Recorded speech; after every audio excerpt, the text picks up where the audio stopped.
So I could spend $1,000 in a few weeks for a Magic the Gathering 30th anniversary edition box of 4 packs of 60 randomized proxy cards. $1,000 for beta cards, basically. Fake beta cards. Well, I can't call them fake. They're non-tournament legal cards that are based on the beta set, although they removed some of the offensive, which is bullshit, cards. So I could have spent $1,000 on that, or like I did today, I went to the Star City Philadelphia Fest, whatever the heck it's called. It was like a Magic Fest, but it was put on by Star City Games in Philadelphia, and I spent $1,000. However, what I did in the weeks leading up to it, knowing that I wanted to go to it, was I just sold a bunch of Magic cards that are newish, from sets within the past few years. They're not reserve list cards. And I sold $900 worth of cards. And so the first purchase I made was actually through eBay. Now I could have run the risk of trying to get this card today at the convention, and I could have gotten it. But the good news is I actually saved money by getting it on eBay at an auction. Now, what card is it? Well, I'm not buying, I can't say I'm not buying new cards. I'm trying to focus on older cards that I liked from when I first started playing Magic back in 1994. Legends was the set that, to me, was the best set ever, just because some of the most powerful cards were in that set. And to get a pack of Legends was something else, because you knew that it was special.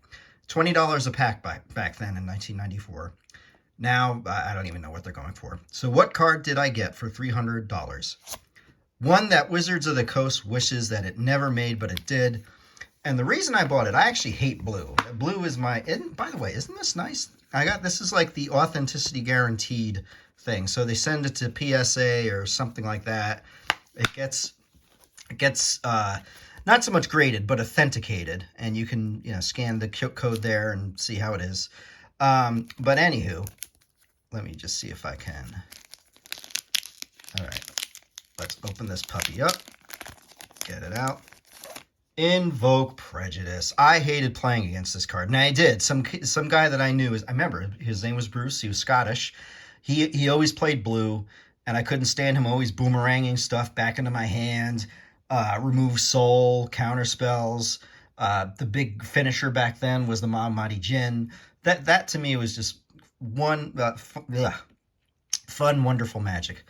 But when he played this card, oh God, I hated it. So Wizards a couple of years ago decided to basically pull a Soviet Union and scrub the existence of any cards that it deems racist or insensitive from its database. Invoke Prejudice was probably the most famous one of the bunch. Now, all right, take a good look at this card. What on earth could they possibly think is racist about this? Ku Klux Klansmen, they wear white hoods, okay? They wear white hoods, white robes. To me, they don't really carry around axes. That's an executioner and a couple of his executioner friends. Now, okay, so Invoke Prejudice, meaning, all right, so basically if your opponent casts a spell that's a different color from this one, it gets countered. So I guess that's pretty prejudicial. But did people really think way back when they printed this card that, oh God, it's so racist, oh my God, my feelings are hurt, I'm in danger? No, it's BS. So even though I hate blue, I can't stand blue, I wanted to get this card precisely because Wizards of the Coast hates it and wish it never made it, and is embarrassed by hell that it made it. Embarrassed like hell that it made it.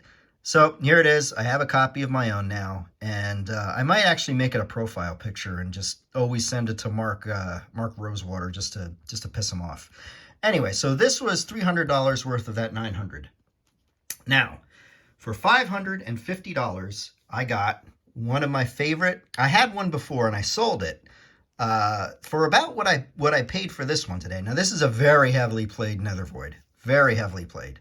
But to me, the condition isn't as important so much as me just having a card that I think looks all right to me. I don't mind. It's the real thing. It's not a proxy. It's not a non-tournament legal card. It's one of the best Black Legends cards out there. There's the big four of the Black Legends cards: Nethervoid, the Abyss, Chains of Mephistopheles, and All Hallows Eve. I was thinking of getting an All Hallows Eve, but I didn't. Instead, I opted for this card, Gwendolyn de Courcy, which is now in the what was it called? Dominaria United, whatever the hell it's called. They inserted they cracked open a Legends box or two. I don't know how many they opened, and they inserted randomly actual Legends cards in the packs. This was not one of them, and I wonder why. I mean, could it be because a sort of scantily clad looking woman who could very well pass for a kindergarten teacher these days is drawing, I guess, the superintendent close to her? So, all right, whatever. But to me, it's a cool card. I do like, I hate playing against discard decks, but I do like playing discard decks myself. If somebody plays a discard deck against me, I will definitely play against them just to see who has the better one. Now, this is one, I play that on Arena. This is one you can't play on Arena, but it's a good, solid piece of Magic history. All Hallows Eve is probably the cheapest of those four black cards. And maybe there's actually going to be a Magic Fest in February of 2023 at the same place in Philadelphia. It's outside of Philadelphia. It's actually in King of Prussia. Anyway, so that card actually, this one here, I brought with me a little stack of cards from my binders from what do they call it? The fat packs that I've opened over the past few years. And I traded in a bunch of cards, and I was able to get basically this card for all of those that I'll never play, that just sit and collect dust. And that to me was worth it. It saves me the trouble having to put them all on eBay. Some of them I would put on eBay because I know that I'm going to get a better price for them. But like the smaller ones, just after the shipping and the fees and all that, it's just too much of a hassle. So I'm very happy with what I got here. But I wasn't done. So let's add that up. 300, 530. I got this one for 530. This was the trade-ins.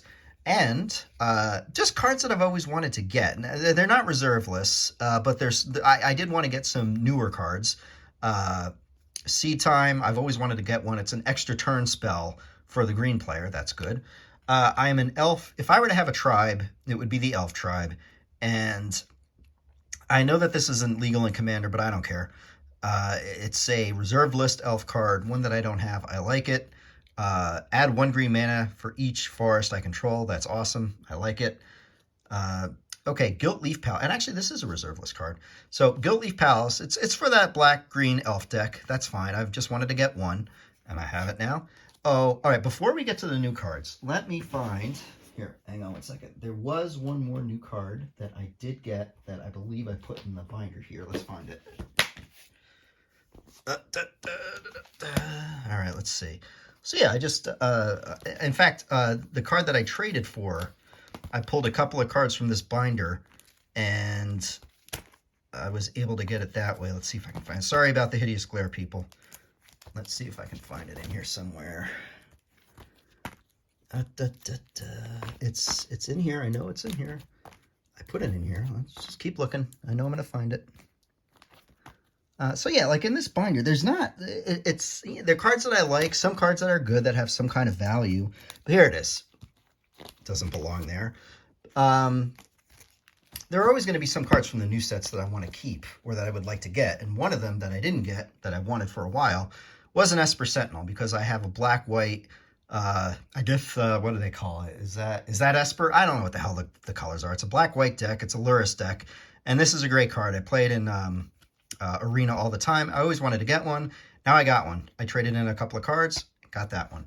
Now, normally I would have purchased a set booster box of the new set, which is Brothers War. I would have gone, today's the pre-release. In fact, it's pre-release weekend. I probably would have played in a pre-release tournament down in Philadelphia, had 30th Anniversary Edition, which is an abomination, not come out or not been announced. But it has been announced, and I have sworn off buying any new Magic the Gathering product, sealed product. I'm just not going to do it anymore. Wizards pushed me over the edge, but I still want to get new cards. So fortunately, people traded in some of these to the vendors around, and I was able to purchase them. I guess, from the secondary market. And that's the way I'm just going to have to do things now. And that's fine. Like I said, I kind of want to go back to my roots and just get the cards that I really enjoyed when I was a lot younger. And, well, I've got 3 legends now. Gix Yawgmoth Praetor. First of all, black is my favorite color. I like these funky creatures. It's got an ability to draw cards and mess with your opponent's library, and it's only a 3-cost creature. Yeah, it can be killed to removal, but I don't care. I just wanted to get one for my elf deck, which I've got like hundreds of elves just waiting to be put into a deck. But I just wanted to get this one because it is kind of a mana dork. A little bit pricey, but if you have some of the higher cost elf cards that cost 5 or greater, it gets a counter. But whatever, I wanted it. It was only a few bucks. Portal to Proxy. Well, first of all, this one seems insane if you can kind of cheat it out. But really, the only 2 other cards I wanted to get from the set are the Phyrexian Fleshgorger and the Portal to Phyrexia. This one, it can just snatch stuff from graveyards and put it into play. I like the artwork. So rather than me spending, like, I don't know, Wizards raised the price $130 on a set booster box, and another at least $30 for a pre-release kit. If I played in a couple of tournaments, that would have been $60. So almost $200 I probably would have spent. Altogether here, I think all these cards together were maybe 45 or 50 bucks altogether. I know these are 2 of the more expensive ones, and these weren't that bad. This was like 12, this was like 3, but whatever. So that's just what I'm going to do from now on. It kind of sucks because my local game stores where I would get all that sealed stuff, I'm just not doing it anymore. So not only do players turn off buying sealed product from Magic, if you get it from your local game store, it's hurting the local game store too. I hate that. And the thing is, I told the guy this much, and he said, you're not the first person to come in here and tell me that you're not going to be buying the sealed stuff anymore. And that's how much 30th Anniversary Edition has pissed off not just me, but a lot of players. And so that's that. This is how you can spend $1,000 on actual Magic cards that will have value over the long run. Maybe the 30th Anniversary Edition set will. That's fine.